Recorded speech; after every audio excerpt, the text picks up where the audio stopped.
ఈ వీడియోలో ఉన్న అన్ని క్వశ్చన్స్కి మీకు ఎన్ని క్వశ్చన్స్కి ఆన్సర్ తెలుసో కామెంట్ చేయండి. అలాగే ఈ వీడియో చివరి వరకు స్కిప్ చేయకుండా చూడండి. ముందుగా ఈ వీడియోని లైక్ చేయడం మర్చిపోవద్దు. మీరు చేసే ఒక లైక్ వల్ల ఈ వీడియో అందరికీ రీచ్ అవుతుంది, యూస్ఫుల్ అవుతుంది.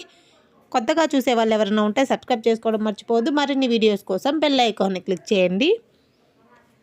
ఈరోజు టాపిక్ వచ్చేసి కరెంట్ అఫైర్స్. ఇటీవల ఏ నగరంలో దేశంలో అత్యంత పొడవైన సముద్రపు వంతెన ప్రారంభించనున్నారు?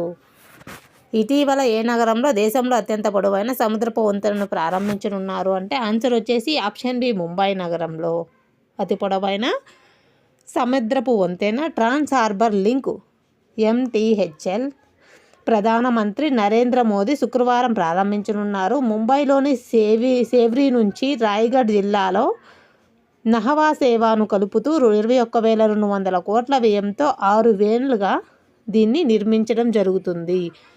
6 లేన్లుగా దీన్ని నిర్మించడం జరుగుతుందంట. ఎక్కడుందంటే ముంబైలో.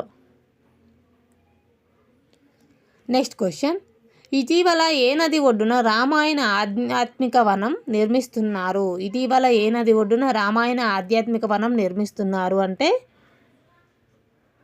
ఆన్సర్ వచ్చేసి సరయూ నది ఒడ్డున రామాయణ ఆధ్యాత్మిక వనం నిర్మించాలని నిర్ణయించుకున్నారు. వనవాసంలో శ్రీరాముడు ప్రయాణ విశేషాలతో ఈ ప్రాజెక్టును స్వీకరించారు. అయోధ్యను సందర్శించే భక్తులు నగరంలోని సరయూ నది ఒడ్డున నిర్మితమవుతున్న రామాయణ ఆధ్యాత్మిక వనాన్ని సందర్శించడం ద్వారా శ్రీరాముడి 14 ఏళ్ల వనవాసం గురించి మరిన్ని విశేషాలు ఇక్కడ తెలుసుకోవచ్చంట. రామాయణ వైభవాన్ని ప్రదర్శించే ఓపెన్ ఎయిర్ మ్యూజియంను తలపించేలా ఈ వనం పర్యావరణ హితంగా ఉండనుంది. నెక్స్ట్ క్వశ్చన్, ధ్వని తరంగాల వేగం గంటకు 1235 కిలోమీటర్ల ఉంటే దానిని ఏమని పిలుస్తారు? ధ్వని తరంగాల వేగం గంటకు 1235 కిలోమీటర్లు ఉంటే దాన్ని ఏమని పిలుస్తారు? ఆన్సర్ వచ్చేసి ఒక మ్యాక్ అని అంటారు. ధ్వని తరంగాల వేగం గంటకు 1235 కిలోమీటర్లు ఉంటే దాన్ని ఏమంటారంటే ఒక మ్యాక్ అని పిలుస్తారు. ఒక మ్యాక్ని మించిన వేగంతో ప్రయాణించే విమానాలను సూపర్ సానిక్ విమానాలని అంటారు. ఒక మ్యాక్ని మించిన వేగంతో ప్రయాణించే విమానాలను ఏమంటారంటే సూపర్ సానిక్, గుర్తుపెట్టుకోండి. నెక్స్ట్ క్వశ్చన్, 2024 గాను హెన్లీ పాస్పోర్ట్ సూచీ విడుదల చేసిన జాబితాలో ఎన్ని దేశాలు సంయుక్తంగా అగ్రస్థానాన్ని దక్కించుకున్నాయి? Very very important. 2024 గాను హెన్లీ పాస్పోర్ట్ సూచీ విడుదల చేసిన జాబితాలో ఎన్ని దేశాలు అంటే 6 దేశాలు. అవేందో ఒకసారి నోట్ చేసి పెట్టుకోండి.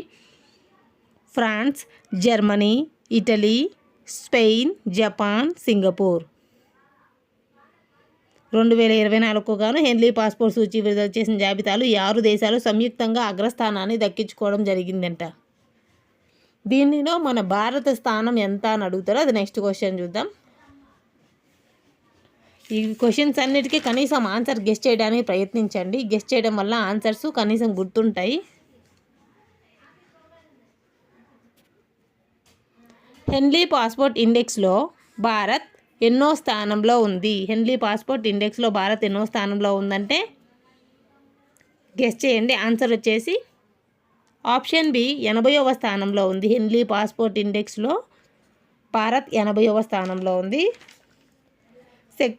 అత్యంత శక్తిమైన పాస్పోర్ట్లు ఏంటంటే 6: France, Germany, Japan, Singapore, Spain, Italy.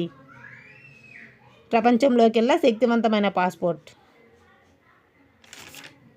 ఈ పాస్పోర్ట్తో ఏకంగా 194 దేశాలు ముందస్తు వీసా లేకుండానే ప్రయాణించడం జరుగుతుందంట. నెక్స్ట్ క్వశ్చన్, దేశంలో క్లీన్ సిటీలుగా తొలి స్థానాల్లో నిలిచినవి? దేశంలో క్లీన్ సిటీలుగా తొలి స్థానంలో నిలిచింది పరిశుభ్రమైన నగరాల్లో ఏది? ఆన్సర్ వచ్చేసి ఆప్షన్ ఏ, ఇండోర్, సూరత్. ఇండోర్ వచ్చేసి మధ్యప్రదేశ్లోది, గుజరాత్ వచ్చి సూరత్. సంయుక్తంగా తొలి స్థానంలో నిలిచాయి. 2023 గాను స్వచ్ఛ సర్వేక్షణ అవార్డును ఇండోర్ 7వసారి సొంతం చేసుకోవడం జరిగిందంట.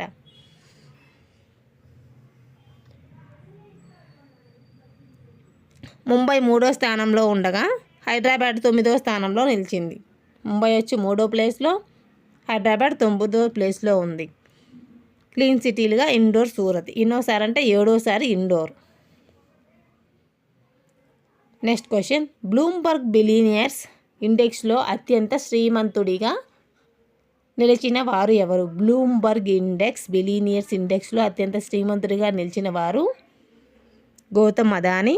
ప్రపంచ కుబేరులతో రూపొందించే బ్లూంబర్గ్ బిలియనియర్స్ ఇండెక్స్లో అదానీ గ్రూప్ చైర్మన్ గౌతమ్ అదానీ దేశంలో అత్యంత శ్రీమంతుడిగా నిలిచారు. అంతర్జాతీయంగా అదానీ 97.7 బిన 12వ స్థానంలో $97.9 బిలియన్ అంతర్జాతీయంగా 12వ స్థానంలో నిలవడం జరిగింది. ముఖేష్ అంబానీ $97 బిలియన్ సంపాదనతో 13వ ర్యాంకు పొందారు.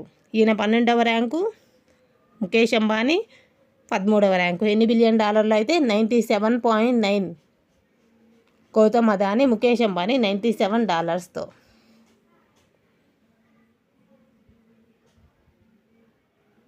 నెక్స్ట్ క్వశ్చన్, కేంద్రం ఉగ్రవాదుల నిరోధానికి ఏ ఆపరేషన్ను ప్రారంభించింది? Very very important. కేంద్రం ఉగ్రవాదుల నిరోధానికి ఏ ఆపరేషన్ను ప్రారంభించింది అంటే జమ్మూ కాశ్మీర్లో ఉగ్రవాదానికి కేంద్ర ప్రభుత్వం, ఆన్సర్ వచ్చేసి ఆప్షన్ ఏ, సర్వశక్తి ఆపరేషన్ను ప్రారంభించడం జరిగింది. జమ్మూ కాశ్మీర్లో ఉగ్రవాదాన్ని ప్రోత్సహించే దిశగా పాకిస్తాన్ అమలు చేస్తున్న ప్రణాళికను అడ్డుకునేందుకు భారత సైన్యం ఆపరేషన్ సర్వశక్తిని ప్రారంభించడం జరిగింది. Very very important. ఈ క్వశ్చన్స్ అన్ని నోట్ చేసి పెట్టుకోండి. కేంద్రం ఉగ్రవాదాల నిరోధానికి ఏ ఆపరేషన్ ప్రారంభించిందంటే ఆన్సర్ వచ్చి సర్వశక్తి.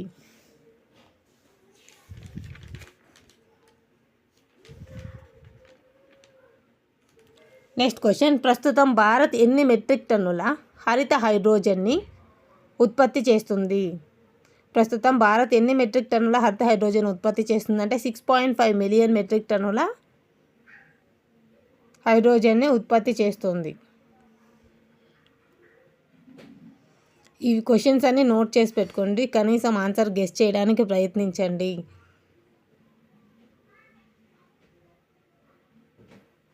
నెక్స్ట్ క్వశ్చన్, ఇటీవల అతి పురాతన నగరం ఏ అడవుల్లో బయటపడింది? ఇటీవల అతి పురాతన నగరం ఏ అడవుల్లో బయటపడింది? ఆన్సర్ వచ్చేసి ఆప్షన్ బి, అమెజాన్ అడవులు. ఇటీవల అతి పురాతనమైన నగరం ఏ అడవుల్లో బయటపడిందంటే అమెజాన్ అడవుల్లో అతి పురాతనమైన నగరం బయటపడింది.